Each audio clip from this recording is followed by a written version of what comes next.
Oh, we're off and running on a Monday here. Send it in, presented by BetMGM here on the BetQL network. I'm your host, PJ Glasser. Great show for you guys today. Even though we don't really have the best sports slate going on this Monday, we got Monday Night Football tonight between the Bengals and the Cowboys. We'll get out some picks later on in that game.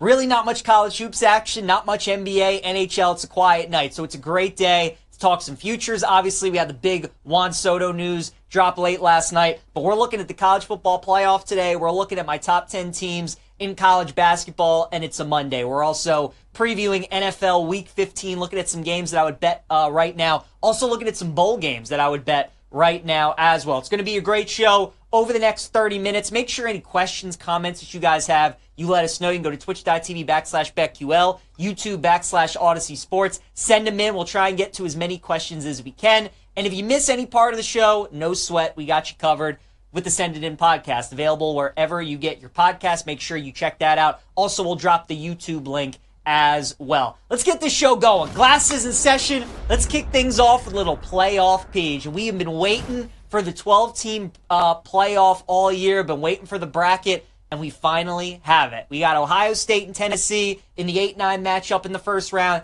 Texas Clemson in the 5-12. Penn State, SMU, 6-11, Notre Dame, and Indiana in the 7-10. Oregon's your 1 seed, Georgia's your 2, Boise State out of the Mountain West is your 3 seed, and Arizona State is the 4 seed. So we did this with college basketball, where we looked at the field, we broke it down to the teams that I thought could win the national championship. We'll do the same thing with college football. So obviously 12 teams that can win it. There are really 4 teams, though, that can't win it in the college football playoff field. Arizona State, Clemson, Indiana, and Boise State. I'm tossing those 4 teams aside. ASU's been an incredible story. They were like 100-1, 125-1 in the offseason to win the Big 12 behind Cam Scatterbo, who's unbelievable. They get the job done.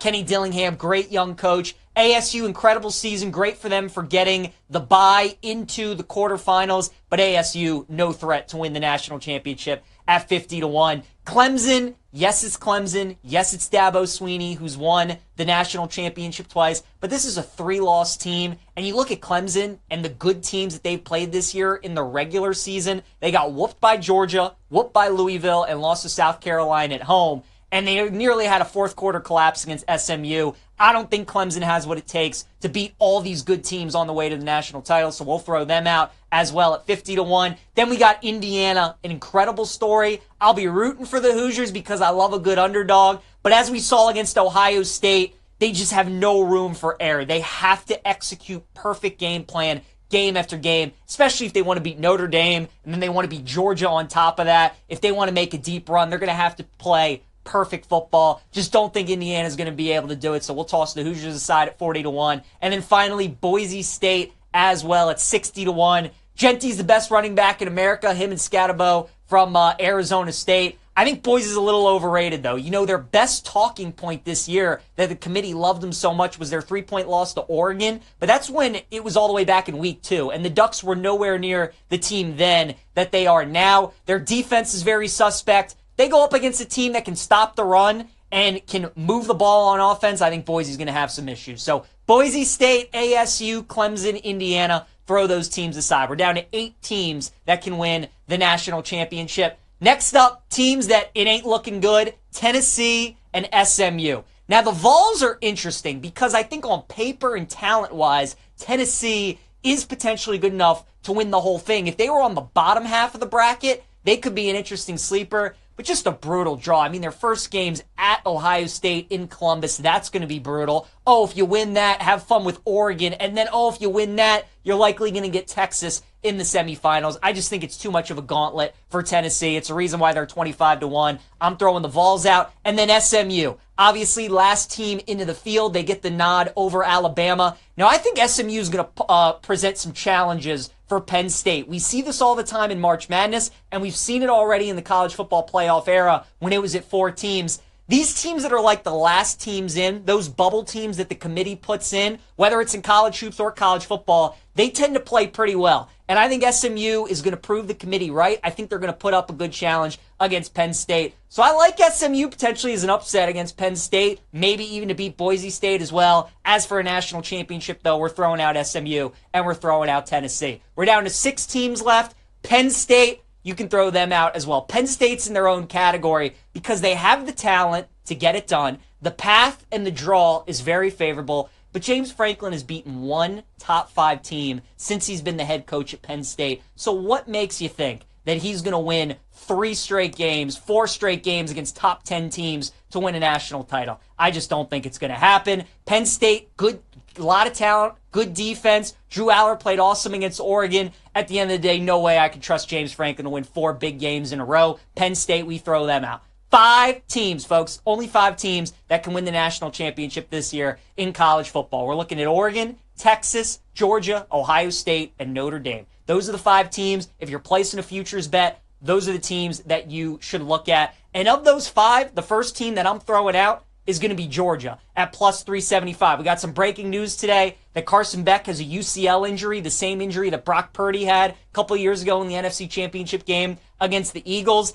And that's obviously a big deal. I know Carson Beck hasn't been great this season, but you would certainly like him better than Stockton for Georgia, the quarterback, moving forward for the Dogs to win the national championship. Now, Kirby's won 2 of these things. He's won 2 of the last 3. Georgia is kind of the next powerhouse, the next dynasty in college football, so it's crazy to think that Georgia doesn't have as good of a chance as some of these other teams to win the title. I just think outside of Texas, I think they're a great matchup against Texas. I think they're a bad matchup against some of these other teams, including Notre Dame. So I will take Georgia, and I will put them out. As for some of the other teams, I like Notre Dame quite a bit, folks. I'm putting Notre Dame in the national championship game because I think they're going to beat Indiana, and then I think they're going to beat Georgia. Think about the teams that have given Georgia trouble this season, right? Bama, Ole Miss, Georgia Tech. Ole Miss and Bama were able to win the game. Georgia Tech took Georgia to 8 overtimes, and they should have won that game. All 3 of those teams had mobile quarterbacks. Bama and Georgia Tech especially. Riley Leonard has the same skill set as like a Haynes King does, and Notre Dame is going to do similar things that Georgia Tech did that gave Georgia issues. They also got Jeremiah Love, who's one of the best running backs in college football, and Notre Dame's got a nasty defense. And if they're going up against a backup quarterback in Gunnar Stockton, that's going to be tough for the Georgia offense to deal with. So I like Notre Dame in that game against Georgia. I like them against the Boise State, Penn State, SMU winner as well. I think Notre Dame's going to the national championship, so we'll hang on to them for now. The top half of the bracket is tough with Ohio State, Oregon, and Texas. What to do with these 3 teams? I think Ohio State is going to beat Tennessee. I think Texas is going to beat Clemson. That Oregon-Ohio State game is going to be really good. I think right now, a lot of people are down on Ohio State because they lost to Michigan. But I think after they beat Tennessee, and I think they're going to cover that spread, I think a lot of people are going to change their perception around the Buckeyes, and they're going to like them to beat Oregon. Right now, one of the major talking points about the college football playoff is what a difficult path this is for Oregon. Number 1 seed, undefeated. You get the winner of Tennessee and Ohio State. I think Oregon's going to take care of business. I think they beat Ohio State in the rematch. I think it's going to be Texas and Oregon. And at the end of the day, I just think it's going to be too hard for a team to go undefeated like Oregon. I like Texas to upset Oregon. Texas, Notre Dame, national championship. Hook 'em, takes it home. Give me Texas to win the national championship in college football. All right, let's go to the Bet Now games here on Send It In. Couple of games that I'm looking at for Week 15 in the NFL. We will start with the Eagles, -5 against the Steelers. If you were listening to the show last week, we had the Carolina Panthers plus the point against Philly. It was a great spot to fade Philly yesterday. They had the 2 big games against the Rams and the Ravens. They had this game upcoming with the Steelers. The Panthers have been playing great. Bryce Young again yesterday was awesome for Carolina, and they should have won that game. If Leggett makes that catch, they pull off the upset. I think maybe people are looking into that game way too much. Philadelphia's still got one of the best defenses in the NFL. I think they're really going to make life difficult for Russell Wilson. I think the offense gets back on track. I think it's a big Saquon Barkley game. I think A.J. Brown, Devontae Smith have a good game as well. I like that we're getting Philly off the game where they should have lost against Carolina. I would expect them to bounce back. And also, you think about what the Eagles have done this year to the AFC North. They whooped Cincinnati in Cincinnati. They beat up Baltimore in Baltimore. I think they're going to beat and cover the Steelers as well. I like the Eagles -5. Next up, give me the Dolphins +3 against the Texans. This is really all about a numbers play. Houston was -2.5. Now it's up to +3. I'll take the Dolphins with the points. Dolphins got to win out if they want any chance of making the postseason. They're a desperate team. They have to win. And honestly, I think at this point, I think they're better than Houston. I've not liked at all what I've seen out of the Texans. They're kind of limping towards the finish line. Obviously, they have some injuries on offense that they're dealing with. But with Tua back, the Dolphins' offense, as you would imagine, is much better. I think it's going to be a tight game. I think the Dolphins are certainly live. I'll take Miami +3. I also like the Colts +4 against Denver. This game is the Colts season right here. If they want any shot at making the playoffs, this is a must win. They trailed Denver by 2 games. Colts are 6-7. Broncos are 8-5. So if the Colts win this game, they're going to be 1 game back, and they'll have the tiebreaker against Denver. So this is a monster game. Both teams coming off a bye week. Anthony Richardson and Bo Nix are playing really well as of late. Again, I think it's another game that's going to be really tight. We've already seen some movement coming down from 5 to 4. I'm going to grab the 4 because I think this game probably closes at 3.5. I'll take Indianapolis plus the points. In college football, lay the 10.5 with Texas against Clemson. I think in the first round of the college football playoff, I think all of the underdogs are going to be attractive to people except for SMU. I think Indiana is going to be very public. I think Tennessee is going to be very public. And I think Clemson is going to be extremely public as well. As I was just talking about, though, in the first segment, I know Texas can't beat Georgia, but a lot of people can't beat Georgia. The problem is Clemson can't beat a good team either. They just beat SMU, but you look at some of the other good teams that they played. They got dominated by Georgia and Louisville, and they lost to South Carolina. Now they got to travel on the road and play Texas. I think Cade Klubnik and that Clemson offense is really going to struggle against Texas's defense, which might be the best in college football. And Quinn Ewers, even though he terrifies me, I think he's going to make enough plays against that Clemson offense as well. So of all the favorites in round 1 that I would take as a favorite, it would be Texas against Clemson. I also like Iowa State +1 against Miami. I would take the Cyclones right now. I think by the time that they kick off, Iowa State's going to be a favorite in this game. They might even close around a field goal. This is just classic textbook bowl game handicapping right here, right? You have 2 teams, one that underperformed this season and is disappointed in Miami. Obviously had aspirations of winning the ACC, making the college football playoff. They come up short. Iowa State, even though some thought that maybe they could win the Big 12 and get to the college football playoff, I think all things considered, pretty good year for Matt Campbell and company. I expect Iowa State to be motivated, have less dropouts than Miami, who's got one of the worst defenses in the ACC. I think Iowa State's going to be able to run the ball. I think their defense gets enough stops. I'll take the Cyclones +1 against Miami. And then finally, give me Michigan +11.5 against Bama, and give me some Michigan money line as well. Would make a lot of sense, wouldn't it? Sharon Moore's first year, kind of an underwhelming year, right? You're like 7-5, don't do much. But if you have Ohio State and Bama on the resume as 2 wins, that might buy him like 4 or 5 years in Ann Arbor. Those would be 2 pretty impressive wins. These are the kind of teams, too, that Bama has struggled with this year. Teams that are physical, teams that can run the ball and stop the run. That's what Bama struggled with all year. So even if some of those stud defensive linemen, Kenneth Grant, Mason Graham, don't play for Michigan, they still got plenty of dudes on the D-line. Keep in mind, Bama will have some guys that will opt out as well. I like this matchup for Michigan. I certainly think they're alive in this game. Again, Bama, I mean, after they beat Georgia, a lot of people thought they were going to win the national championship. Certainly thought they'd make it to the playoff. Now they're playing in the ReliaQuest Bowl. I don't expect them to show up. I think Michigan, though, off the Ohio State win, will want to finish the year strong. I like Michigan plus the points. I'd take some money line in that game as well. All right, let's go to Model Making Money. Check in with Matt Horner joining us here on Send It In. Matt, excited to get your stuff on some NBA, Monday Night Football. We got college football as well. But first, check in with the BetQL model. What do they like for today? Yeah, so going to the model, we're going to go to the NBA. It's a very small slate of sports games. There's really not a lot going on today. Knicks -6.5 in that game against the Toronto Raptors. The model is projecting New York as an 11-point favorite in this game, so getting 6.5 is obviously going to trigger a 5-star play. It does here. Simply a numbers play from the model, so we're going with the Knicks, laying the points against Toronto. Very good. What about tonight, Monday Night Football, Matt? We got the Bengals 5.5-point favorites. That total keeps ticking up. It's up to 50 now on BetMGM. Your thoughts on the game tonight?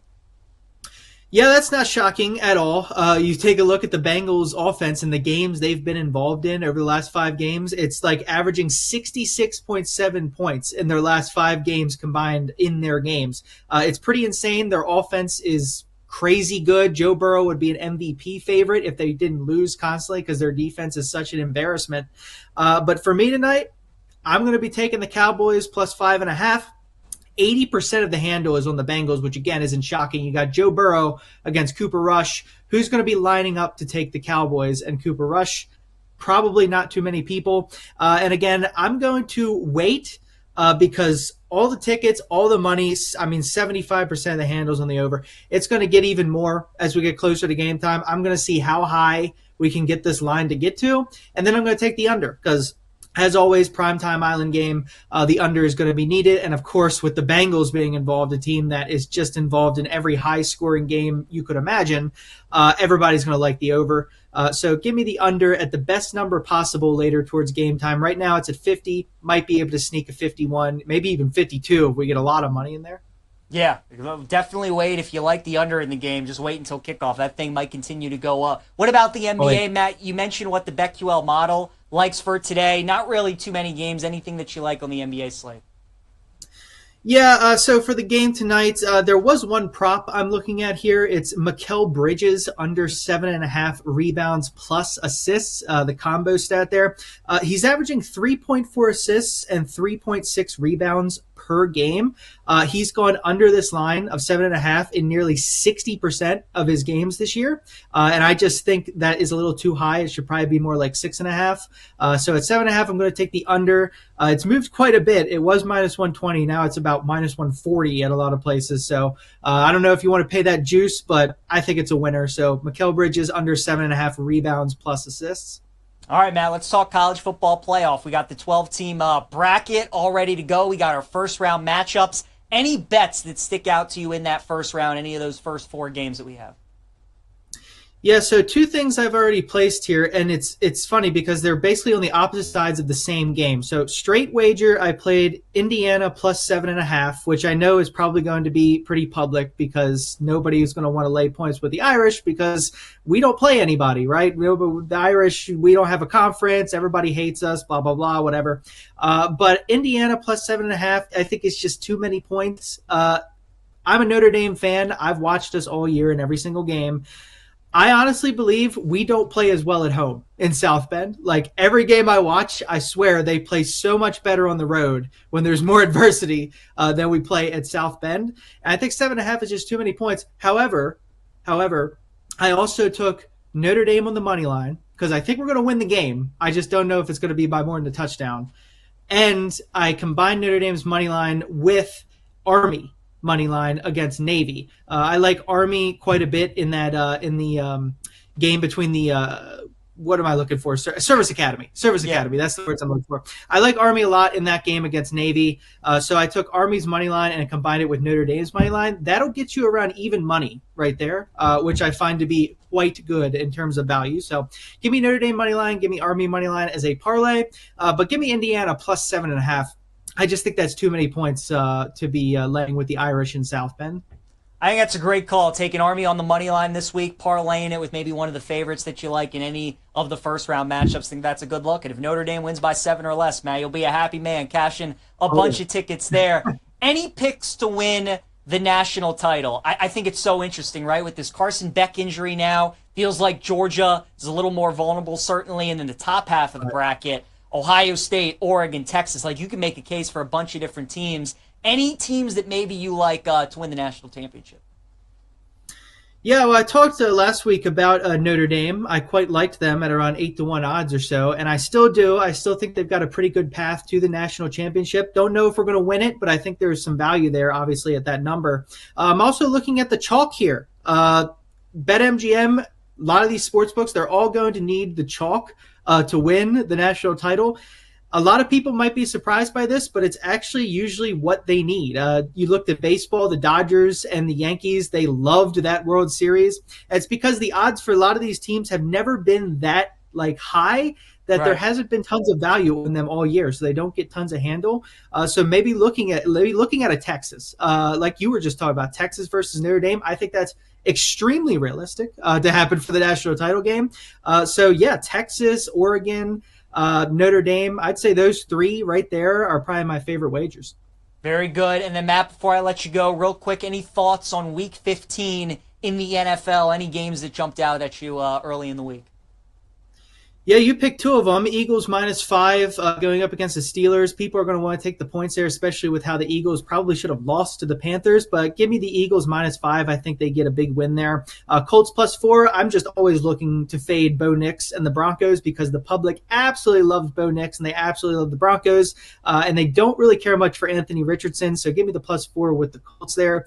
And of course, as you have to know, I'm going to take the Chicago Bears +7 against the Minnesota Vikings because the Chicago Bears are a disgrace. Nobody wants to bet the Chicago Bears, but it's a division game here. I know it's in Minnesota. We always seem to play Minnesota and our divisional games close. The Packers, Vikings, and Lions game. We already played all three teams have been extremely close. And again, here in Minnesota, nobody's going to want to back us, but I think a touchdown is too much.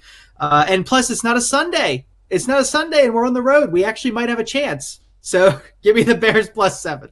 It's true. It's one of the few games Eberflus won on the road was at Minnesota a couple of years ago on a Monday night. So maybe the Bears can do that again. Matt Horner joining us here on Send It In. Matt, great stuff as always, man. Appreciate the time. We'll talk again soon. Sure. Thanks, PJ. You got it. For those people who want to continue to bet but don't have the time to research each individual game, need to download the BetQL app. It ranks each game on a 1 to 5 star scale based on its unbeatable analysis of spreads and over-unders to player props. Stay up to date and bet confidently with BetQL's help. All right, guys, let's talk some college hoops here. On a Monday, we go from college football to college basketball, give out my top 10 teams. And it honestly is better in college basketball to give out the top 10 because what I see is like the top 10 teams, the odds don't necessarily agree with on BetMGM. We do agree on the top team, the number one team, and that's Auburn at +800. I mean, if you watch college basketball this year, it's hard not to have Auburn as your number one team. They've got a neutral site win over Iowa State, over Houston, over North Carolina. They lost to Duke at Cameron, but I think you play that game on a neutral floor, Auburn probably wins that game. They got one of the best players in the country in Janai Broome. They got an unbelievable 5-star freshman point guard, Tahad Petaway. They can shoot the three. They can really defend. They're deep. Auburn's for real, folks. They're the number one team in America, +800 to win the national title. My number two team is going to be the Kentucky Wildcats, who are 20-1 to win the national championship. We talked about Kentucky before the season at 35-1. Now they're all the way down at 20-1. How about Kentucky while all the college football was going on? They beat Gonzaga in Seattle on Saturday night. So now they have neutral site wins over the Zags and Duke. Tough to find a team with two better neutral site wins than that for Kentucky. And I just like the makeup of this team. All the seniors and veterans that Mark Pope has brought in. They can defend. They can really shoot. They run great offense. And I love the fact that against two really good teams in Duke and Gonzaga, both on the neutral floor, they found a way to win those games at the end. That's the kind of thing I look for in March and in a champion. We'll take Kentucky. They're the number two team right now in college hoops for me. Duke is going to be number three. They're 10-1 to win the title. I don't think there's any argument that Duke is the highest ceiling of any team in college basketball just because of all the talent that they have with all those freshmen as the season continues to go on and they build all that chemistry and they continue to get all those minutes in college basketball. It's only going to make Duke better. They're already the number one defense in college basketball. They're getting so much great experience, too, going up against Kentucky, going up against a Kansas, going up against an Auburn. They played a brutal schedule so far. Duke's the number three team. That defense is legit. And if they can get hot in the tournament, Duke's going to be tough to beat. They're my number three team. Tennessee's going to be number four for me.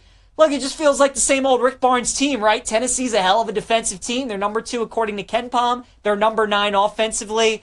But it just feels like once we get to the tournament, Tennessee's going to have a couple games or so where the offense doesn't show up and they probably go home. So Tennessee right now, I'll put them at number 4. Wouldn't place a futures bet on them. Iowa State, however, I think is intriguing. They're number 5 for me. And Tennessee and Iowa State currently the only teams, according to Ken Pom, that are top 10 in offensive and defensive efficiency. My things with teams like Houston and Tennessee and Iowa State, you know the defense is going to be there. But can they score the basketball? That's why I like Iowa State. They're number 9 in defensive efficiency. I know that's going to get better. They're number 5, though, in offense. That's what's impressed me about the Cyclones. I think Iowa State's for real. 20-1 is a good price on the Cyclones. I'll put Bama at 6, 16-1 to win the title. Obviously, a team that made the Final Four last year. Got to get a little better on the defensive end. But man, when their offense is clicking, they are really tough to stop. Chris Youngblood, who they got in the transfer portal from South Florida, should be back on Saturday against Creighton, which is going to help them a lot with the loss of Latrell Wrightsell, which is a big blow for Bama. If that defense can turn a corner and they guard like they did in March, that offense is going to be as lethal as anybody's. Bama number 6 for me at 16-1. I'll put Gonzaga at number 7 at 12-1. Zags have had a couple stumbles here over the last couple of weeks, losing to West Virginia and then also losing to Kentucky on Saturday. Still a really solid team. A lot of veteran players, really good point guard in Ryan Nembhard. Graham Ike is an excellent big man. Mark Pope is an awesome first early round tournament coach. Obviously, his hump has been getting over the Final Four, winning a national championship. He might have the team to do it this year. I would wait maybe on a little bit better value, though, with the Zags at 12-1. Houston's going to be 14-1. You know what you're getting out of a Kelvin Sampson team. It's much like a Rick Barnes team. Incredible defense. Just feels like the same old Houston for me. I'll put them at number 8. Marquette's going to be at number 9. Cam Jones might be the best player in America. Marquette can really score. They've had some nice wins this season over Wisconsin, over Purdue. They played Iowa State pretty tough out in Ames. There's something about Marquette that I don't like them quite as much as some of these other top teams. I'll put them at 9. And then the team that's really dropped for me is Kansas at 15-1. Jayhawks early on in the season looked like they were going to build quite the resume. Beat North Carolina, Michigan State. They beat Duke. Then their last couple of games, they've gone on the road against Creighton and Missouri, and they've gotten dominated from tip to finish, which has been really surprising to see. Kansas is still 15-1. I still think they're really good, but losing both of those games is one thing. Losing both of them and trailing essentially the entire game in both, that's a little concerning. As we know, the tournament isn't played at Allen Fieldhouse, so they better learn how to win some of these difficult neutral site road games, because when Kansas plays in a tournament game, all the other fan bases in that gym are going to root against them, root for the underdog to pull off the upset. So Kansas right now, my number 10 team at 15-1. All right, a promo from our friends now at BetMGM. We've all had our first touchdown bet vultured or called back before with BetMGM's Pro Football Second Chance. We're giving you a second chance on first touchdown bets this season. You can place any first touchdown score wager, and if your player doesn't score first but scores second, you get your entire stake back in cash. No opt-in required. I'd go with chalk tonight, folks. Chase Brown, first touchdown at plus 400. Now, how does it work? Well, if you place a pregame straight first touchdown score bet in any NFL game, and if your player scores the first touchdown, you win your wager as normal. If your player scores the second touchdown in the game, you get your stake back in cash. Only straight bets apply to second chance. Any wager using a bonus bet or other reward token is ineligible for the campaign. All right, guys, let's wrap the show now. PJ's Plays here on Send It In. A lot of good stuff today, talking college football playoff, talking college hoops, a little NFL. Well, let's talk about Monday Night Football. Prop lock for today is going to be Rico Dowdle over 67.5 rush attempts against the Bengals. I think the Cowboys' best defense tonight is going to be their offense and possessing the ball and keeping Joe Burrow and that Bengals offense on the sideline. Rico Dowdle coming off a season-high 22 carries on Thanksgiving Day against the Giants. I think McCarthy and Dallas feed him yet again. I'll go over 67.5 rushing yards for Rico Dowdle. Dog of the day is going to be the Colts plus 4 against the Broncos coming up on Sunday. Again, not really much action today in sports, so I'm going with an NFL game on Sunday. Really like the Colts plus the points against the Broncos. Shawnee Sharp is also going with me with Rico Dowdle over 67.5 rushing yards, so we're on the same page there. And then my best bet's going to be the Bengals minus 5.5 against the Cowboys. Cincinnati's 4-8 this season. Their 4 wins have been against the Panthers, the Giants, the Raiders, and the Browns.